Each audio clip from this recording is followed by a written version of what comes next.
former Lebanese Prime Minister Hassan Diab's exclusive interview with Leaders Talk. He admires Chinese culture and praises the Chinese people. Very kind people, very helpful people, and very understanding people. He says the world needs to understand China and build bridges of communication. Because, China has so much to offer, as it has offered the Chinese people. It has so much to offer the world as a whole. Amid a turbulent global landscape, he highly commends China's role. With today's transformation of the world to a multipolar world, China is a major player. Exclusive interview with former Lebanese Prime Minister Hassan Diab. Stay tuned.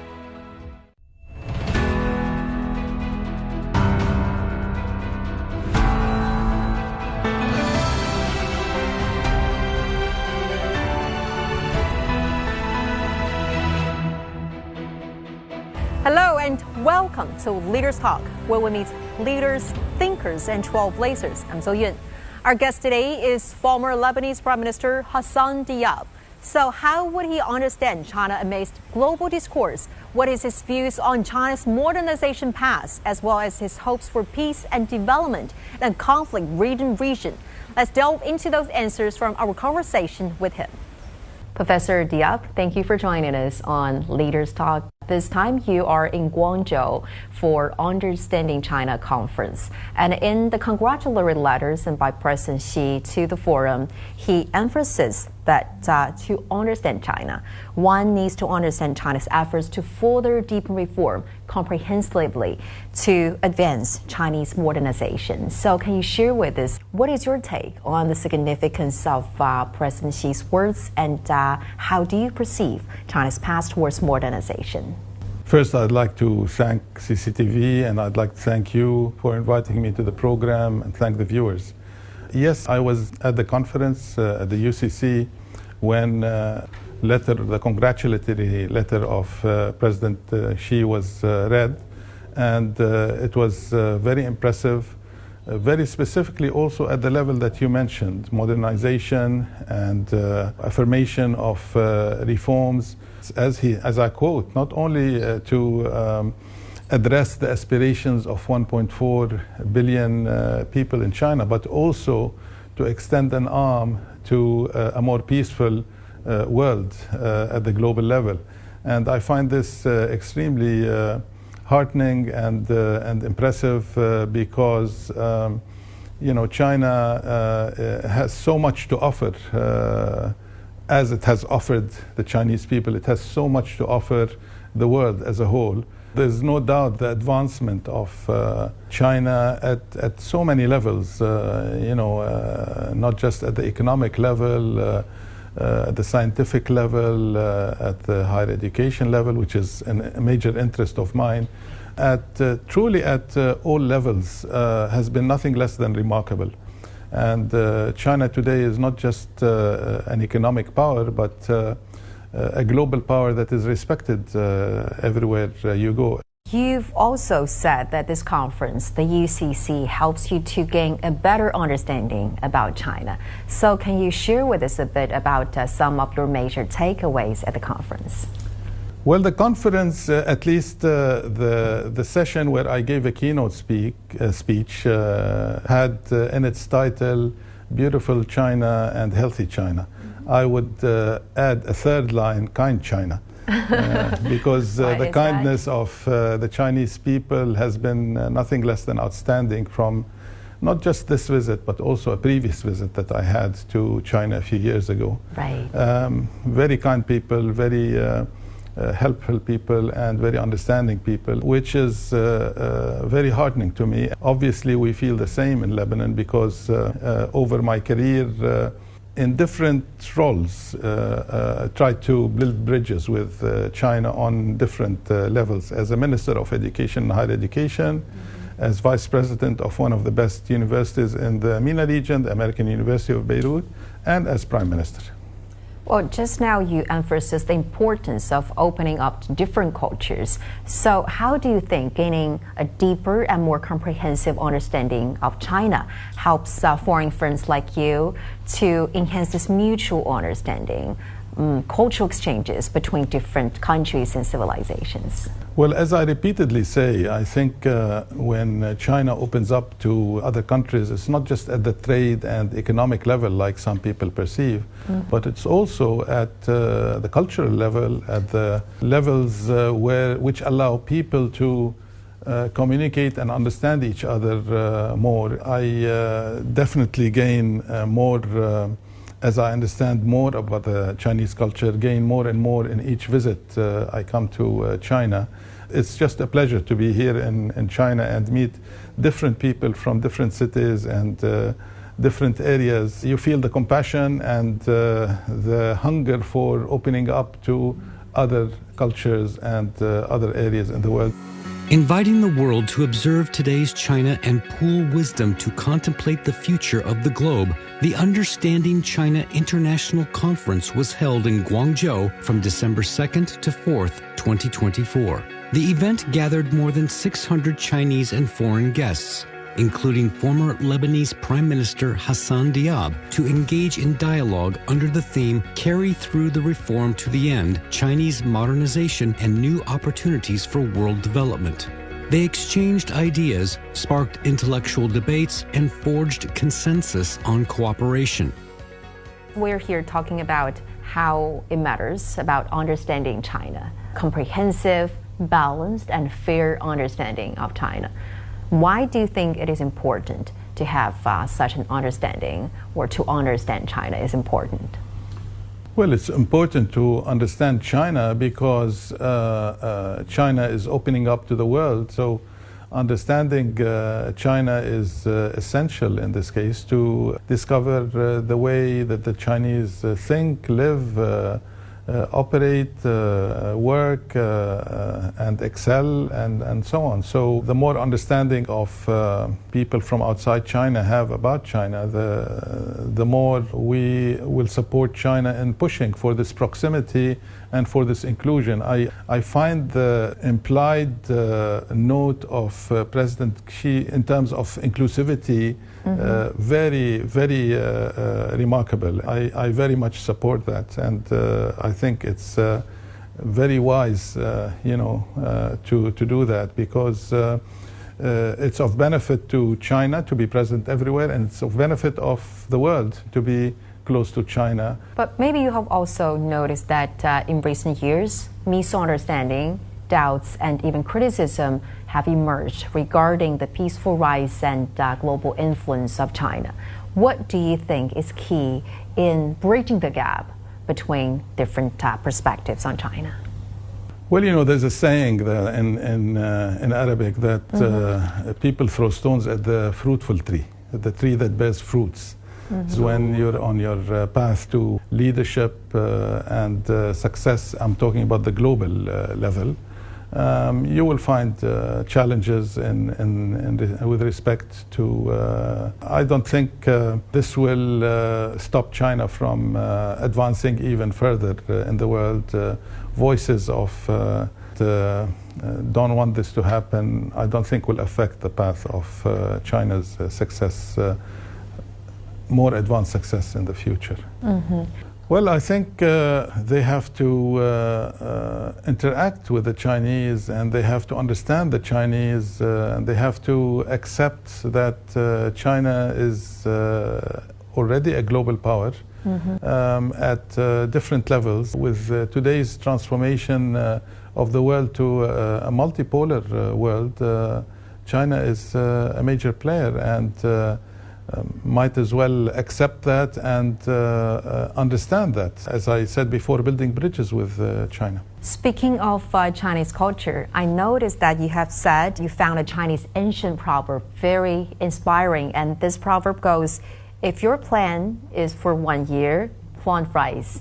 If your plan is for 10 years, plant trees. If your plan is for 100 years, educate children. How does this ancient Chinese philosophy resonate with your vision for education and for long-term planning? I have great respect for the Chinese culture. It's a culture that is thousands and thousands of years old, more than 5,000.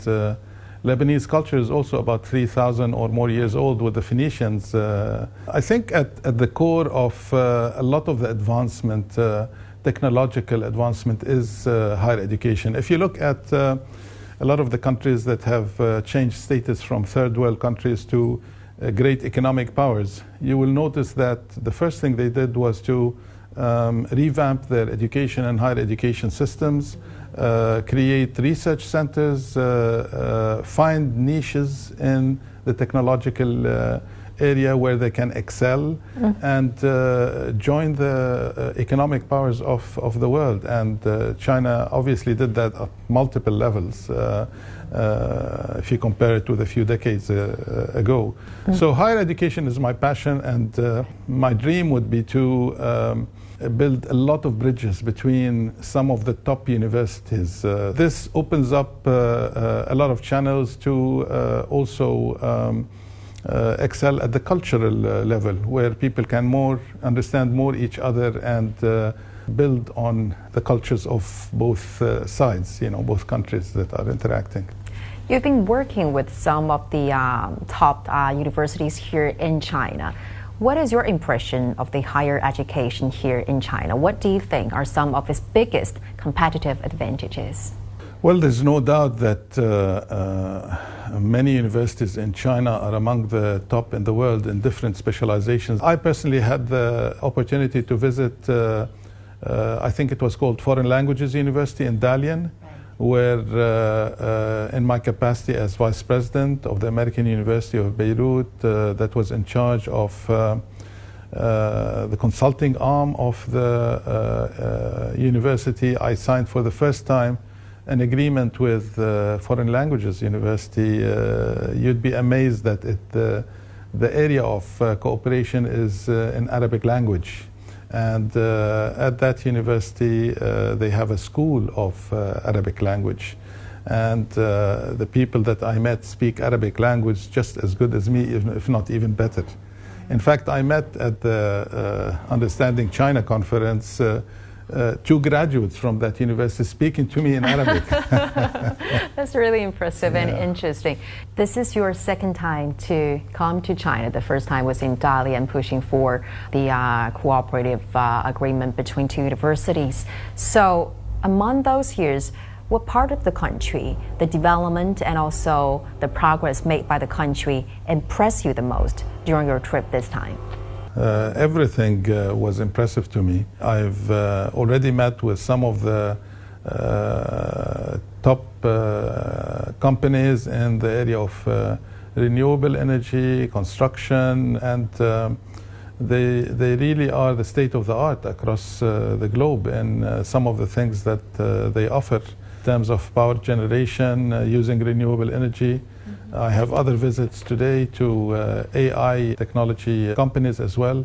Truly everything I saw is impressive, but the most impressive, I think, are the people, the kindness of the people. You just feel that you're part of an extended family. Lebanon is located in Southwest Asia on the eastern coast of the Mediterranean Sea. Bordered by Syria to the east and north, Palestine and Israel to the south, and the Mediterranean Sea to the west, it has long been a crossroads of Eastern and Western cultures. During its colonial era, Lebanon, situated at a strategic juncture, endured immense hardship. Today, it continues to face multifaceted challenges. In September 2024, Israel launched a pager-based attack on Lebanon's Hezbollah, later escalating to aerial and ground assaults that killed Hezbollah leader Hassan Nasrallah. Over 2 months later, a ceasefire agreement was reached, but the repercussions of the conflict persisted. According to the 2025 Lebanon Rapid Damage and Needs Assessment released by the World Bank on March 7, the economic losses to Lebanon caused by this round of conflict totaled $14 billion, with reconstruction and recovery costs estimated at $11 billion. Well, Professor Diab, let's go back to the situation in your home country, Lebanon. Since the deadly cross-border fighting between Israel and Lebanon erupted and over 1 million were forced to flee homes. So can you share with us a bit about your first-hand experiences during the escalation of violence, and how has the conflict affected the people in the country?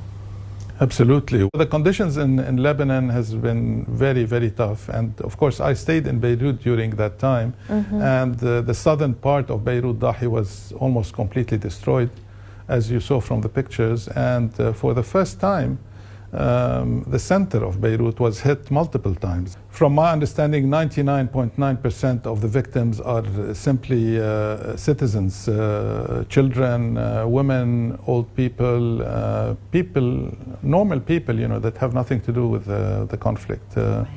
So this is why I said, I think after almost 8 decades of conflict, a solution has to be found for the Middle East, the Palestinian issue. Is there someone you know, your friend or your extended family or anyone that you believe their life has been severely affected by this conflict? Oh, absolutely, yeah. Many friends that I have, in different sectors have either been affected, homes destroyed, injured, some actually killed, in this conflict. So it touches every Lebanese home, I think, this unprecedented war. So, Professor Diab, what do you consider as the fundamental elements to decide whether this ceasefire agreement will hold or not? Well, I've always been optimistic in my life, but previous,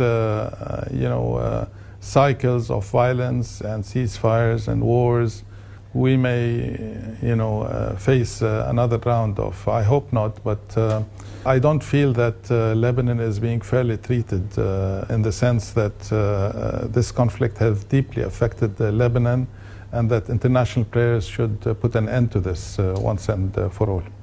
What do you believe is key in putting an end to this conflict?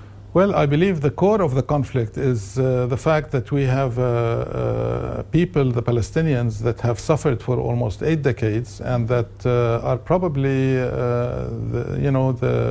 the only people in the world today that are under siege, being attacked, being killed. I don't see any other solution other than giving them their own state with the 1967 borders, with east of Jerusalem as their capital, which was what was presented in the Arab Summit 22 years ago in 2002. And the 22 Arab countries were ready to sign a peace treaty, based on that condition that the Palestinians will have their own state, their own dignity, their own homeland, and this has not happened since. What kind of efforts do you hope to see from the international community in order to help alleviate the situation in those conflicted areas, and also maybe finally achieving long-lasting peace in the Middle East? Well, it's about global balance of power. So China, being a major player at the global level, can contribute towards a peace resolution, and they have done that before. But everybody needs an end to this conflict, and the only way to end this conflict is to create a Palestinian state for Palestinians. The two-state solution. Two-state solution. I think it's only fair to have Palestinians have their own state and determine their own future without dictation by anybody. China actually has been playing an active role. For instance, China has provided emergency humanitarian medical supplies to Lebanon, has been making lots of efforts in pushing for the peace process in the Middle East. So how would you assess the role of China in creating or in pushing for the peace and security in the region? China has always been a friend to Lebanon and a friend to the Middle East. There are Lebanese-Chinese ties from a long time ago at the trade level and so on. And yes, China is playing a proactive role even at the political level. China, as a fair player, would, in my mind, be conducive to reaching the political solution and the two-state solution that everybody talks about. Well, given that the world is now faced with many pressing issues and profound challenges, how do you understand the global significance of the Global Development Initiative, the Global Security Initiative, and the Global Civilization Initiative proposed by Chinese President Xi? I think that's commendable, especially that what China is seeking is an inclusive, peaceful world that has a place for everybody. We're not talking about just the big countries, but even the small ones. This gives a sense of relaxation on the level of countries such as Lebanon, that China can be part of pushing for this peaceful world where everybody has a chance to be proactive and play a positive role. Hassan Diab was born in 1959 in Lebanon's capital city of Beirut. He previously served as a professor of electrical engineering at the American University of Beirut. From 2011 to 2014, he held the position of Lebanon's Minister of Education and Higher Education. In December 2019, Diab was appointed Prime Minister of Lebanon. Following the Beirut port explosion in August 2020, his government resigned altogether. He continued as caretaker prime minister until September 2021. But from professor to prime minister, what back then were the biggest challenge to you? What kept you awake at night?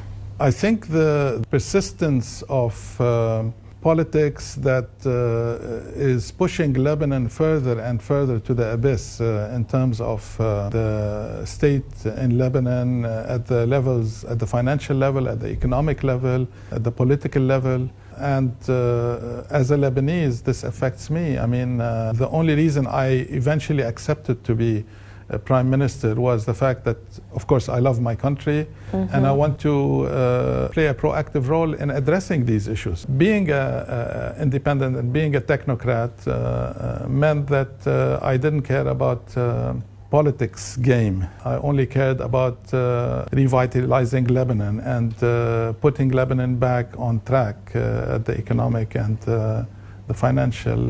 Well, Professor Diab, if you don't mind, we want to talk a little bit about the devastating explosion happened at the Beirut port 4 years ago, which was the largest non-nuclear explosion in the recent history. So reflecting on your tenure as the Prime Minister, what do you believe are some of the lessons drawn from this incident about maybe crisis management, about the governance of the country? It is true that one of the biggest explosions, and it devastated Beirut at the different levels. And I truly hope that the truth comes out regarding this. But there are many questions that have to be answered. Economics, the red light pertaining to the economic situation was on since years before I took over. There's a lot of mismanagement that took place during those decades. And regarding the port of Beirut, this is probably part of the mismanagement. It's extremely unfortunate that this happened, and like the family of the martyrs, I want this to be resolved, but I want the truth to be out, not for it to be politicized. Well, it's obvious, it's mentioned all over the media, it was politicized. You know, it was being used by different political parties for their own political agenda. And this sort of, created a division in the country. You've been a very strong advocate for reforming the education system of Lebanon and promoting entrepreneurship, and you believe these are the most important thing for a better economic life of your country. Why do you believe these factors are fundamental? They are fundamental because, again, if you look at most countries that have moved forward as an economic power, revamped their higher education system. when your higher education system starts graduating entrepreneurs and innovators, and you create research centers in the country, and you create startups to allow innovators to implement their ideas. Obviously, at some point, the country will realize different niches for different industries that they can capitalize on to improve on their economic. So Lebanon traditionally has been, the main income was from the banking sector, which has now collapsed, from the tourism sector, a bit from the agricultural sector, a bit from the industrial sector. So with the advent of knowledge economy and with the high level of universities, that some of the universities that we have in Lebanon, a lot of the graduates are truly outstanding entrepreneurs and innovators. Unfortunately, they go to the States, they do their PhDs in the top universities in Europe and the States, and they never come back. So Lebanon has to create this environment for these graduates, and they will stay in Lebanon. If you could name one thing that you're most proud that you have done as the then Prime Minister of Lebanon, just one thing, what would it be? Stood by the side of the Lebanese. The decisions that I made were to the benefit of the Lebanese. I named an example, which is the cessation of payments for the Eurobonds, because that would have led to a disaster. I mean, today we have $9 billion in the reserves in the central bank because of my decision. Otherwise, it would have reached zero back in 2022.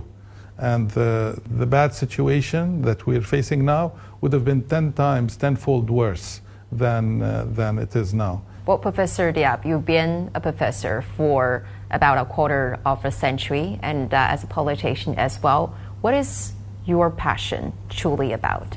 I believe my passion is to see a unified world, to see a peaceful world, to see a world where our children grow in harmony as global citizens that accept the other in all their perspectives. Nobody on his own is right. Everybody has a piece of the truth.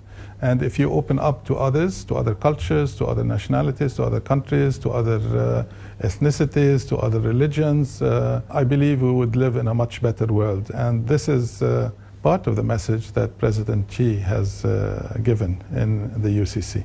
That's right, Professor Diab. It was a great pleasure talking to you, and many thanks for sharing with us your vision, your insightful perspectives. Greatly appreciated. It's a pleasure to be part of your program. Thank you very much.